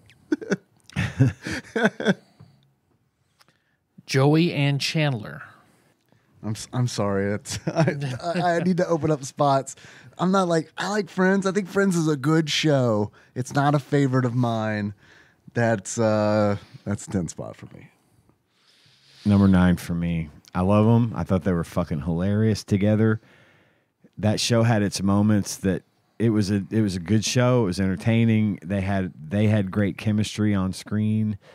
It got old for me really fast, and I never really cared about it to the extent that a lot of my friends and family really did. My aunt was obsessed with it. You know, she was obsessed with it. But I liked the show, but I never cared about it much. Yeah. So they're going to rank real high on the list at 9 for me. Friends also hit for a very, like, I don't know if it'd be like the perfect or the imperfect time. I was like in 6th grade when Friends hit, and that was like very much a time where it was like a lot of people were watching Friends, and it's not because they thought it was funny. It was like, we're watching Friends because it's popular. Yeah. And it was one of those where it's like, I don't know. I liked it. Yeah. I thought it was funny. It was a funny show. But yeah, it's the same with like Beverly Hills 90210. I remember that hitting around the same time, and it was like, y'all don't like this show. There's no way y'all like this show. Man, I've tried to watch that with Melissa. She loves it. I hang on. That one to me is just a pure, like, kids watched that because they thought it was what teenagers were watching. Well, the thing is, Friends and 90210 were targeted to my exact demographic at the time, which was low to mid 20s. Yeah. And I still didn't go for it. Now, Tanya didn't watch Friends, but she ate up some 90210. Yeah. Now I've seen every episode of that show just because I was not allowed anywhere near the remote. That's when another that was one. On. That and Models Inc. Like the Beavis and Butthead music videos, there are tons of missing streaming 90210 videos episodes because of the music in it. Oh, yeah. So, like if you go to streaming on Hulu, there are huge chunks of seasons gone. Yeah, and that fucking sucks. I mean, get for those that really like it, scrub it out. Tanya took a real liking to those types of shows. She watched the what was the one? Melrose Place. Melrose Place was a Party big of Five. Party of Five. She didn't watch Party of Five, but she liked the one with the witches. Charmed. Okay, I kind of like Charmed myself. Listen, Charmed. I got into it with her. Charmed was all right. I got into it with her. I was like kind of into it. Plus, also Alyssa Milano and Rose McGowan and all these women in there. It's great. Yeah, it was great. Yeah, there wasn't anything bad about that. I was fine with it. I never admitted to watching it until I was older and didn't care. I watched Charmed like a lot of women watch Supernatural. Yeah. Where it's like, this is serviceable, and these guys are dreamy. I watched all of Supernatural. Yeah, Supernatural is actually a pretty good show, and those two guys are dreamy. They are. They were good actors. Hey, this is not the hetero jerkability. Oh, shit. But they are a duo. Please make sure they're on that list, Tyler. Kirk and Spock. Is that what you're saving a spot for? Hit me, baby. Kirk and Spock is my number 1. And this could be any variation. Unlike Batman and Robin, this could be just about any variation of Kirk and Spock, because there have been a few reprisals of the role by different people. We've had the Kelvin timeline in the 2009 Star Trek reboot, which was Chris Pine and Zachary Quinto playing Kirk and Spock. Their relationship was amazing. And then William Shatner and Leonard Nimoy, their interactions, their interplay, especially in the movies, were fucking great. Very few shows have done such an effective job of illustrating the ins and outs of a complicated friendship. And Kirk and Spock were the fucking epitome of that, and they've never deviated from that in all the shows and iterations, even the ones where they're not in the show but they talk about them. It's Kirk and Spock almost always in the same breath. And the complex nature of their relationship has always been fascinating to me, and I really am glad you added that to the list, because that is my solid, without question, number 1. Loved it. Thank you. It's not a number 1 for me, and the next spot I have open isn't 8. I would put them higher than 8 if I had the open spots. But yeah, I agree with you. I mean, I think Kirk and Spock are great. They're fantastic. Their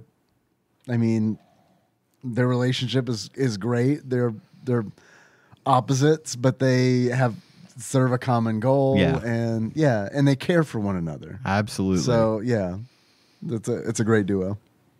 Mario and Luigi. I'm going to put them at 7 because honestly, I could take or leave them as a duo. Right. Individually, I love the Mario games and I love the Luigi's Mansion games. And when they're together, it's kind of like, oh, okay. You know, it doesn't really, they don't ring out to me as a duo because they've so rarely been You got to play a duo. the DS RPGs to see them together. Right. Good duo. Not. I know they're brothers, and I understand all that. It's just for me personally, I would prefer them. I prefer them individually. So I've got a 1 spot and a 9 spot left. It's a gamble. Yeah, I feel like I can get away with putting them in the 1 spot and be like, it's a video game podcast. I'm doing it for the sake of the show, you guys. So I'll put them in 1. And even if 9 is my actual 1, it'll be like, it's a video game podcast. I'm doing it for the good of the show. Yeah. So Mario, and Luigi Mario, number 1. Lastly, Bert and Ernie. Okay, I did good. I did a good thing. I like Bert. I like Bert and Ernie. I do too. They're another complicated friendship. You I know. was really worried you were going to say Hall & Oates. That's what I was saving number 1 for. Man, that would have been. I would have been like, man, I need to move Batman and Robin or Wayne and Garth. They may make an appearance on one of these other jerkability. lists. Maybe or musicians you can take in a fight. I couldn't do. I think Oates would kick my ass. I couldn't take Hall & Oates. We gotta take both of them. We gotta fight them at the same time. I'm really in trouble. I don't think I could beat one of them. Right. But both of them. I might. But how severely would they kick your ass if you can't beat them? Yeah. I mean, like, what option do you have? Is it you just fight until you win or lose, or is like running an option? Like, is there what kind of guerrilla tactics? When we get to that one, I'm sure these questions will be answered. Sure. But I will say, as a sneak preview, I think I could take Hall. Yeah, I do not think I could take Oates. I think that motherfucker can fight. I think he's got something up his sleeve. Yeah. I think he'd surprise you. Yeah. Okay. Anyway, that was a good one too. Hell yeah. Hell yeah. Thank you. So life milestones, bands, musicians you could take in a fight, hetero jerkability. I want hetero jerkability. Let's do it. Yeah, I do need to use the restroom. And by that, I mean pee on the brown spot in the yard. I was looking at it earlier and I was like, man, I sure pee here a lot because there's this strip at the side of the garage. Remember the last studio where it was like just a whole patches? backyard was just Actually, I want to take just a 5-minute break too. So we'll pause and we'll just pick right back up. Okay. And that was a very brief pause, and we're now 3 freshly urinated boys. Yeah, I feel better. Not urinated on, but urinated boys. All right, so hetero jerkability. Hetero jerkability. Here we go. So you, as a heterosexual male, rank the following 10 things on ease of jerkability. Oh, okay. Okay. Give me an example that does not include an item from your list. Like, what is... I don't know that I fully understand. Like a bag of popcorn. Well, the very first one will give it away.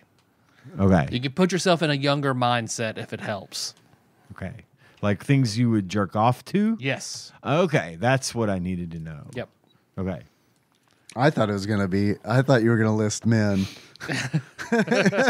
Now that I think about it, that might have been homo jerkability and not hetero jerkability. No, I thought it was like, well, clearly this is homo drinkability, but we're going to call it hetero drinkability. That's what I thought it was. I thought it was no homo the draft. That's what I'll put next time. That's what it'll be, is no homo the draft. I'm not gay, but. Right. Yeah. That's what I thought this was. I'm a little disappointed, honestly. That's okay. I'll tell you the weird things I jerk off to. That should have been the name of the draft, I feel like. Yeah. I feel tricked. Now I need to give you $1,000 more? Yep. All right, number 1. The Sears catalog. Oh, man. So, what perspective are we answering this on? Because I think it should be the perspective in which it would have affected you at the time. okay, so not because this is undraftable in a modern 2024. Yeah. It's just like the Sears catalog. Like, I don't know, man. You can still buy Sears catalogs at the antique shops. I mean, you They might can, still be jerkable. you You know, they can. didn't have all that airbrush and shit going on. Just saying. I know, but it's all. I'm just saying. I got like an internet. You know. If you're feeling a little retro, Yeah. you know. I can type anything into it. It shows me videos and pictures. Well, let's say pre-internet you. Okay. The ease of jerkability of the following items would be.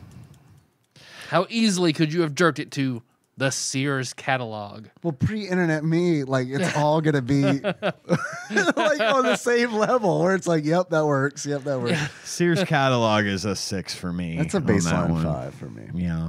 Baseline 5. All right. Number 2. I'm not trying to shit on your draft. I'm sorry. Too late. Xena Warrior Princess reruns. Hell yeah, that's a. Oh, is it a 2 or a 3? Man, it's up there though.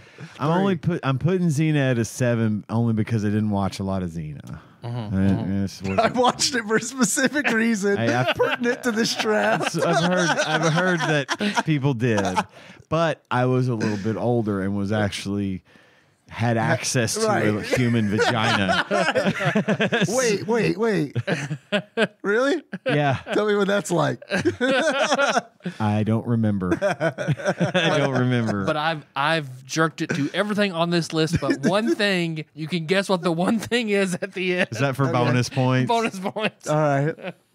It's gonna be a super specific let's guess at the end right. what we think the one was love that it. he It's a didn't jerk bonus it game. to.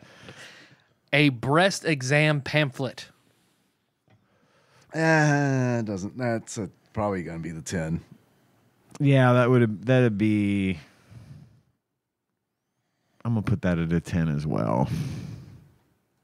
I've always appreciated breasts, but it's not. It's like not at my top of my desires list. You know, You butt guy. Yeah, I like a nice booty, but I like what's in There front. are no butt exam pamphlets. I like the front butt. Oh. I'm a vagina man. You're a hardcore. I'm a fucking hardcore vulva man. man. I like my Regular poon hound. I knew that would get you. Regular poon hound sage. I was hoping. Where's Discord? Where's my Discord? I'll change my name right now. My God. I Darren do. will be happy when it didn't say pussy. We mentioned Joy and Chandler and said poon. I gotta know what I like. Yeah. Hey, man, you gotta respect it. Vulva are beautiful. I love them. They're fucking My favorite Pokemon. Fuck yeah, it is. Bulbasaur. Vulvasaur. Who is it now? It's a 10 for me. I like breasts. The medical angle. It does take it takes the edge off, doesn't totally it? kills it. It totally kills it. Yeah. Yeah, like I wouldn't want to see a gynecological exam. I wouldn't Right. be jerking it to that. Right. All right. Nina's shower ending from Tekken 2. I don't think I've seen it, but it sounds hot. That was a challenging wank to get there while trying to maintain and bust. I have to put that at 9 because I've not ever seen it. I didn't know it existed. That sounds hot. It's 6. Spice Girls music videos. Ooh. So it's a 2. That's a good one. 2. I'm saving 1. I don't know what I'm saving it for, but that's a contender for 1. Boy, oh boy. That one's a 3 for me. Again, I was a grown ass man when most of the stuff was popular. Spice Girls was so popular. Yeah, they are. Where'd you guys rank that? 3 for me. 3. 2 for me. 2. Lola Bunny and Space Jam 1. Nah. Yeah. That's probably a 9. 8 for me. Late night censored Girls Gone Wild ads. I was young enough for those to be a thing. But I have a feeling about some of the things in this draft. So I'm gonna put that at 4. Girls Gone Wild. Yeah, it's like, do I want to go ahead and use the number 1, or my next open one is 4? So it wasn't as much when I was younger and in that age range and watching late night TV. Most of what I would see were the 1-900 sex line ads mixed in with the Girls Gone Wild, but they hadn't quite gotten. Girls Gone Wild hadn't really hit yet. So most of that kind of stuff was ads for 1-900 sex lines. Sure. Which eventually kind of drifted away, and then came in the DVDs and the videos and basically the softcore porn that they would sell on USA Up all night. The E! Network's censored Howard Stern show reruns. I would have found it difficult to maintain an erection while Howard Stern is talking. Howard Stern. or even while he's talking. Yeah. I like the guy. He's funny and he's a good, Laugh so hard you great. lose it. He's a great DJ. He's a great host, but that's not. I don't care what he's doing. I'm not jerking it. Show me your boobies. Yeah. Yeah, he got her to show him her tits. That's I got nothing. I can't do that. Bring Houston on to do this, and Houston will fuck you. Yeah, I forgot about that. All right, these next 2 better be good. I got 2 left. That's 1 and 2. Oh boy. Yes. Oh, yes, boy. It's gonna be. I got 1 and 8. Great. It's gonna be great. Sonic the Hedgehog. Deviant art. Perfect. That's a solid 2. Press It 1 belongs for there. Sonic. Press 2 for Tails. Yeah. Today it's for me. What about you, Ian? 2. It's a 2. I'm not putting it at 1. But I'm probably You gonna wish I bitch. had. I'm probably gonna wish I had. Oh fuck. The last one, the old better worship that is scrambled porn. Hey, all right. Yeah. That belongs in number 1. I was holding on for Aeon Flux or something. But yeah, scrambled porn. Number 1. The Sears catalog and Sonic could switch spots on my list, and it would be pretty accurate. They're pretty much the same thing, right? Yeah. No. Nope. Okay, so we have to guess which one of these Tyler did I not not jerk jerk it it to? to. Has to be Sonic DeviantArt. I know the Nina's shower ending on Tekken 2. Oh, yeah. You just told us that. Yeah, I'm going to agree that it's Sonic DeviantArt. It is Sonic Deviant Yeah. Art. It was not a thing back then. Nice. That was fun. Yeah, that was good. And revealing. All right, so life milestones, bands, musicians you could take in a fight. Fuck. You want to do bands? Sure. What do you think? I mean, do you Sounds have good. do you have an opinion otherwise?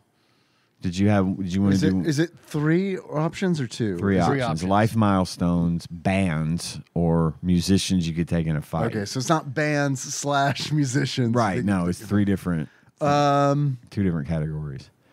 Bands sounds good. Or music. I have the same problem with you with musicians. You could take in a fight. It's like I don't think I could take any musician in a Right. fight. But who could you take easier or more? Who would beat your ass compared to like?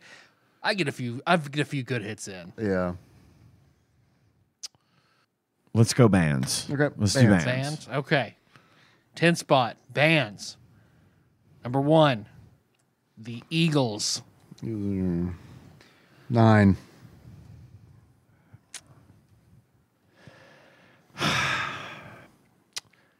Yeah, 9.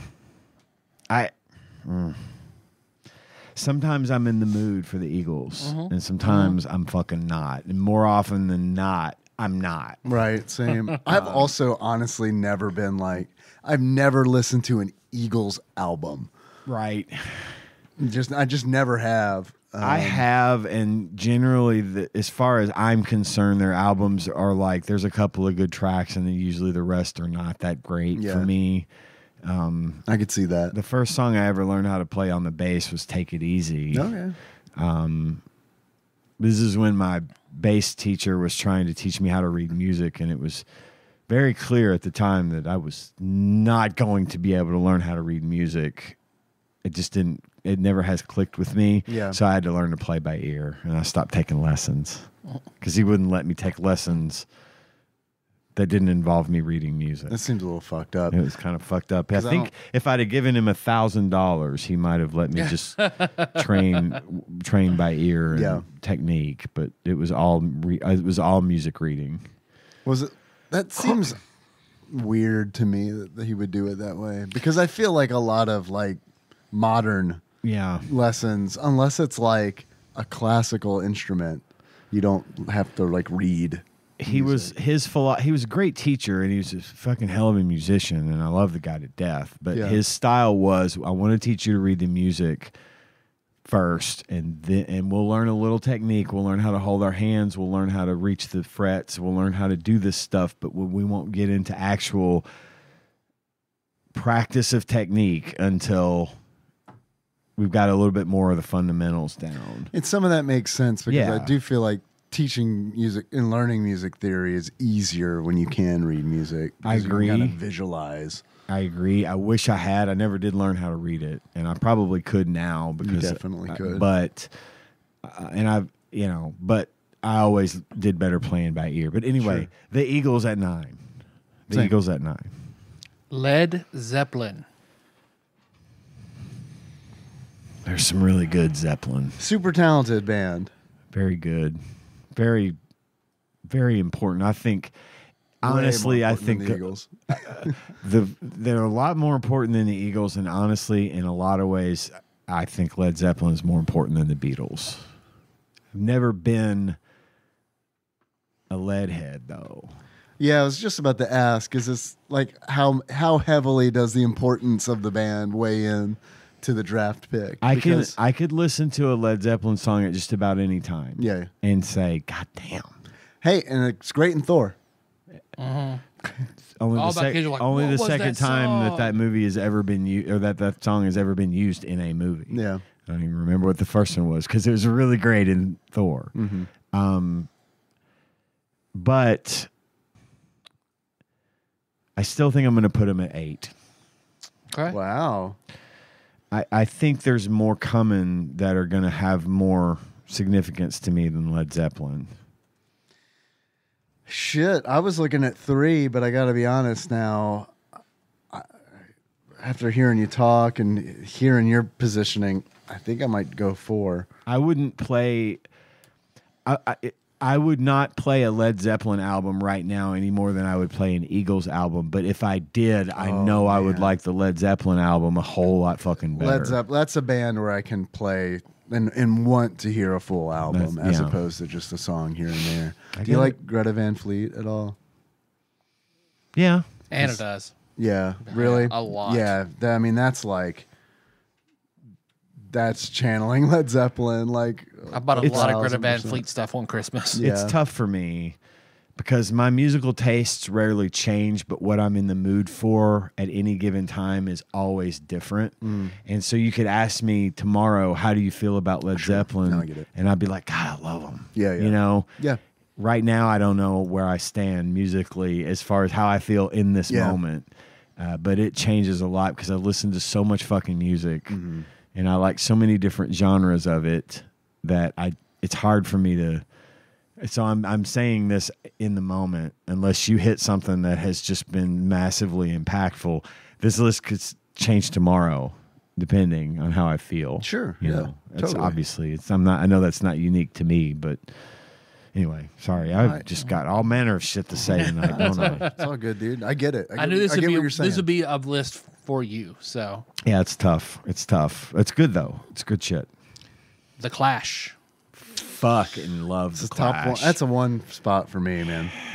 Yeah, I don't think I'm ready to put them at one, but because I can think of a lot of punk that I like better than the Clash, and even though I don't know Same how for much Balthazar Bruford. punk is going to Right. make it on this list, I think I'm going to play it safe and put the Clash at 4.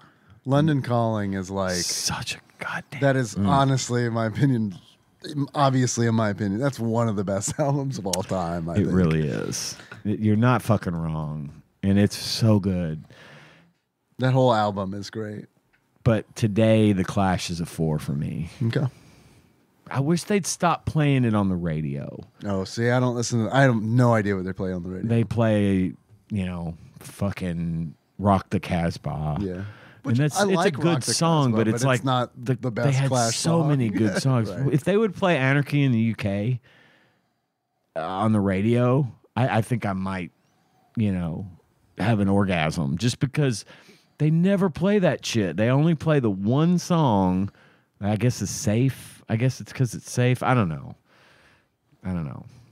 But they need to quit playing the Clash on the radio because they kind of put me out of the mood. I think I heard Rock the Casbah on the radio in my car earlier today. 9 Inch Nails. I hope you're gonna have some bad bands on here because I want to put 9 Inch Nails at a 7, and it's only because I don't know that many 9 Inch Nails songs. I like that they were involved in, or Trent Reznor was involved in Quake. 7. That's the longest time. The only thing I knew them from was Boxes of Nails and Quake. I mean, Closer, obviously, but yeah, I'm not a big 9 Inch Nails guy. I was a big 9 Inch Nails guy for a while. And that kind of passed for me. And now I kind of get like, ugh, when I hear some of the stuff, especially the stuff that's been played to death. But I put 9 Inch Nails at 7 as well. But that reflects in no way on how I feel about Trent Reznor. He is a fucking musical genius. And just everything he Go does. with the Dragon Tattoo soundtrack. Yeah, It's like dude. I gamed a lot to that. It's so fucking good. Everything he does works in the way that it's supposed to work for the situation it's written for. He's a brilliant fucking composer, and again, this in no way reflects how I feel about him as an artist because I have nothing but respect for the guy. So 7 for me. The Cure. I like The Cure. Cure is good. Cure is good. I don't like them as much as Led Zeppelin, so it makes me wish I had moved Led Zeppelin up. But The Cure is really The good. Cure is really good. They had some really good shit, and The Cure was really popular when I was in high school. Sure. A lot of hormones flowed to the music of The Cure. I love 80s Eurotrash pop music. I love it. I'm going to put The Cure I'm going to put them at 3, right above The Clash. It's 5 for me. Queen. Man, I like Queen. I like the Queen songs that I've heard, but I've honestly never really gone out of my way to be like, I'm going to listen to all of the Queen that exists. I feel really bad putting them at 6, but I am going to put them at 6. Feels like they should be higher than that, but that's just me. I think in the same sort of way, but I do know Queen's music in and out. I've listened to everything they've ever done, and I've liked just about every note they've ever played. And out of respect for Queen, I put them at a 5 because I consider Queen to be a baseline, like a baseline for in a lot of ways, for me, it's the division between music, good and bad music. Mm-hmm. You're either better than Queen or you're worse than Queen. And I get so excited.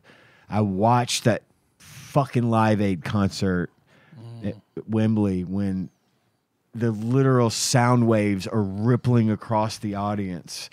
And it gives me chills thinking about the power that this man had, that Freddie Mercury and Queen had, and the shit that, if you've not seen Bohemian Rhapsody, the biopic great. about it's Queen, great. It is in every way deserving of the awards that it won because it just fucking nailed it, and it paid such tribute to them. Rami Malek was great in it. He won for that one. He won Best Actor. Everyone was fucking great at that movie. I tend to not spend a lot of time listening to Queen because I've listened to them so much, and I get burned out. Isn't that a song Homer sings? What's I that? haven't spent a lot of time listening to Queen.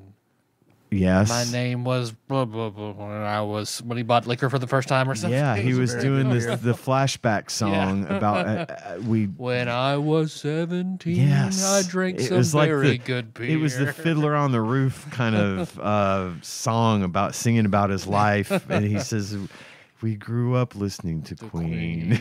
When I was 17. Yes. 5 for me on Queen. Again, not as a reflection of how I feel about them, but because they are that baseline for me. Dave, where'd you have them? 6. Fleetwood Mac. Some really good Fleetwood Mac. Lies. It's a great song. They have a lot of good songs, and of course you got Stevie Nicks. We got Stevie Nicks out of Fleetwood Mac. Lindsey Buckingham, sure. He wrote Holiday Road, which is used in Vacation. I'll do 6 on Fleetwood Mac. It's an 8 8? for me. Yep. The Ramones. It's a 2 for me. Solid 2. Easily. Ramones is one of Tanya's favorite bands. And, yeah, really good shit. Love that punk. The Sex Pistols. I got 3 and 10 left. I'm not like a huge Sex Pistols fan. Me neither. But, I mean, I'll put them at a 3 over a 10. I'm going to have to put them at a 10 because all I got left is 1. And I think they don't belong at 1. No. But I could take or leave Sex Pistols. It's fine. They're good, you know. I'm the same way, and I could take or leave the Sex Pistols. I mean, I think out of like the punk groups that are on this list, they're probably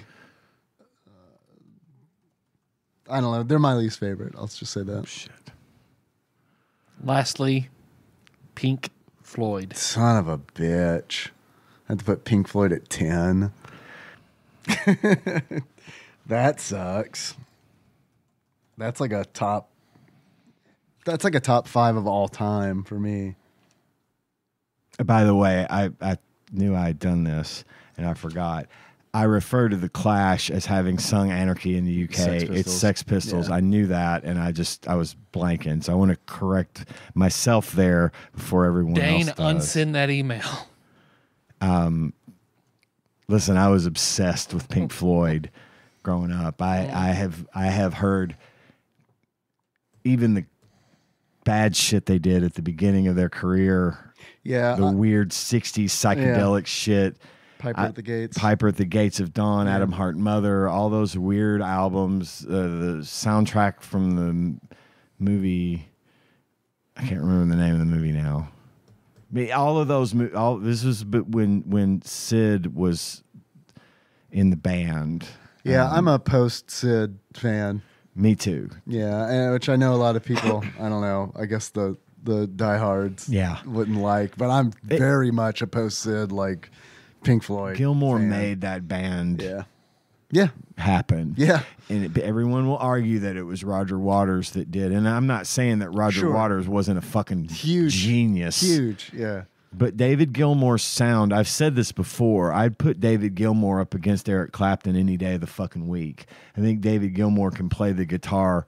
I think he could play circles around Clapton. Well, Clapton's making anti-vax songs now, so fuck him. And every single album that they have put out since Dark Side of the Moon, which came out the year I was born, has been good in some way. Mm-hmm. Dark Side of the Moon, their best album is Animals. If you haven't listened to Animals, is a great album. It's their best fucking album. It is a masterpiece. I'm going to listen to it on the way home now because I haven't listened to it in a while. The Wall, obviously. The Wall is a fucking another masterpiece, and it's got a really great movie to go along with it. Wish You Were Here. Wish You Were Here. I love Wish You Were Here. I mean, that's probably the one I listen to the most frequently. Yeah. It's got so many good tracks. The Final Cut was kind of like Roger Waters trying to do The Wall again, and it didn't work. It was okay. It's got some decent tracks, but it's not super. Yeah, I'm with you on that. And then comes, post Waters and Gilmour break up. Pink Floyd continued on. Roger Waters continued on playing Pink Floyd songs, right? But not legally as Pink Floyd with his band. Momentary Lapse of Reason was like their first album that came out after they kind of broke up, and which I like. I liked the album. Yeah, I liked it a lot. Like it. It was at first it was different and weird, and I didn't understand. It feels weird to like, but I like it. But the more I listen to it, the more I like. There's one song called like One Slip. It's a really great song, a really great track on that. And then they did a live at Pompeii concert. I think it was Pompeii, right? No, that was an album that they did back in the 60s. There's a live album, The Delicate Sound of Thunder. Okay, I haven't heard that. Album that they did after Momentary Lapse, and they're playing their hits, but it's like a double album. It's really great. I watch videos of Pink Floyd, of Roger Waters playing in the time that David Gilmour showed up to play, and they didn't know, no one knew he was coming, and they play Comfortably Numb, which has literally probably the most iconic guitar solo ever written. And they get to the part where the solo is supposed to start, and Gilmour is standing on top of the wall, and they shine a spotlight on him, and the fucking crowd goes ape shit because it's brilliant shit. And the history that they have is so rich and so controversial, and it's super controversial. But they were and remain my favorite divisive band ever. Maybe controversial is like when I think of controversial, I think of like some Eric Clapton shit. Yeah. But divisive. I think they're very divisive. Yeah. They were, and it's a shame because they created some of the best music ever made, in my opinion. And it is absolutely without a doubt. This is my Kirk and Spock of the band's draft because Pink Floyd will remain probably my favorite band until the day I die. So, hell yeah. Pink Floyd, number one.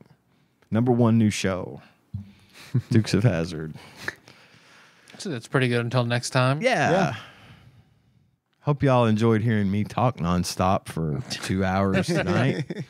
I'll have my no homo jerkability list done for next time. Oh, can't wait. I'm a little over halfway through it right now. Great. Good, good. Because I had no idea what you guys were talking about. We'll throw it in the segment. We'll throw in a draft segment when we do the Rocketeer next time. Hell yeah. Hell yeah. Hell yeah. Well, thanks for listening, everybody. We found the show on iTunes, not SoundCloud, not Stitcher, but on Spotify, YouTube, all over the goddamn place. Lots of stuff going on. Most importantly is that Patreon. Breathe in. Hold it. Money, please. Money, please. If you'd like to give us money, we would like for you to give us money. And to do that, you're probably thinking, how? How, TADPOG, could I give you money? And to do that, you could go to patreon.com/TADPOG and give us as little as $1. And then for that $1, you will have access to all of our bonus content, including the Dark Tower book club series that we've done recently. The latest chapter of that just posted not like last week, and I think probably by next week we'll be up to chapter 5. The Wolves of the Kala.